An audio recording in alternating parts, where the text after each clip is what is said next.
শালগম বা ওলকপি যে যেই নামেই ডাকেন না কেন, এই সবজিটা আমার মোটেও পছন্দ না। তবে আজকে এমনভাবে রান্না করব যারা পছন্দ করেন না আমার মতো তারাও চেটেপুটে খাবেন। পুরো ভিডিও স্কিপ না করে দেখার অনুরোধ জানাচ্ছি। আসসালামু আলাইকুম এভরিওয়ান, দূরে কাছে যে যেখান থেকে আমার ভিডিও দেখছেন, আশা করি প্রত্যেকে ভালো আছেন, সুস্থ আছেন, নিরাপদে আছেন। আলহামদুলিল্লাহ আমিও ভালো আছি। নতুন রেসিপি দেখার জন্য স্বাগত জানাচ্ছি। এই তিনটা শালগম অনেক দিন যাবৎ গড়ে পড়ে আছে। আমার শাশুড়ি মা বলছিল ফেলে দাও, আর খাবো না। তো এটা দিয়ে আমি দারুণ একটা রেসিপি বানাচ্ছি, অনেক বেশি লোভনীয় হয়েছে। আমি শালগমগুলোকে কেটে নিয়েছি, এরকম ছোট ছোট করে স্লাইস করে কেটে নিয়েছি ছিলে। এখন এটাকে সিদ্ধ করার জন্য প্রেসার কুকারে বসিয়ে দেব। শালগম সিদ্ধ হতে মোটামুটি অনেক টাইম লাগে।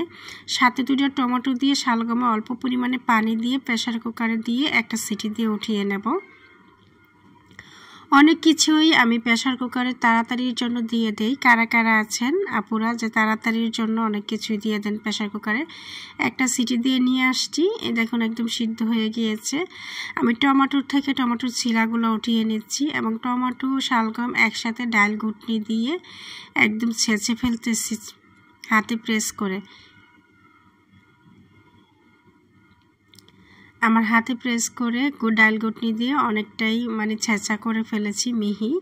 আবার একটু দানা দানা রেখেছি, এটা আবার গলে যাবে রান্না করতে করতে। এখন একটা প্লেটে উঠিয়ে নিলাম। এখন চুলার মধ্যে প্যান বসিয়ে দিলাম, দিয়ে দিলাম পরিমাণ মতো রান্নার রেগুলার তেল, দিয়ে দিচ্ছি পেঁয়াজ কুচি, সামান্য রসুন কুচি দিয়ে নেড়ে চেড়ে ভেজে নেব। তো আজকে চিন্তা করলাম কাঁচামরিচ দেব না, এখানে অর্ধেকটা ছিল বোম্বাই মরিচ। বোম্বাই মরিচটা একটু কেটে কেটে দিয়ে দিয়েছি। বোম্বাই মরিচটা দিয়ে পেঁয়াজের সাথে ভালো করে ভেজে নিচ্ছি। 1 চিমটি পরিমাণে হলুদের গুঁড়া দিয়ে দিলাম, দিয়ে তারপরে আমি যে শালগমটা মিহি করে রেখেছিলাম সেটা সাথে দিয়ে দিলাম। এখন দিয়ে নেড়ে চেড়ে অনবরত রান্না করতে থাকবো। আর দিয়ে দিলাম স্বাদ মতো লবণ। পানিটা শুকানোর আগ পর্যন্ত রান্না করতে থাকবো। এখন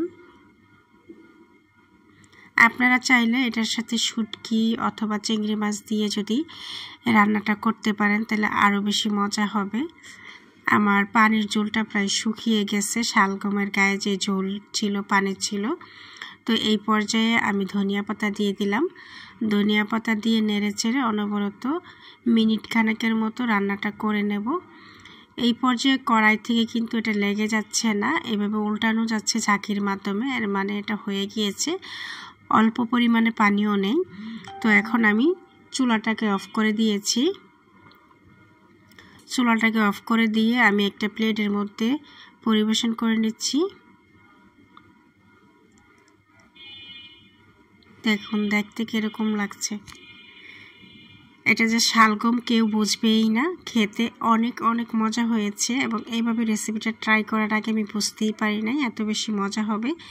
কেমন লাগলো আমার শালগমের রেসিপি কমেন্ট করে জানাবেন। আজকের মতো আল্লাহ হাফেজ, দেখা হবে নতুন কোনো রেসিপিতে।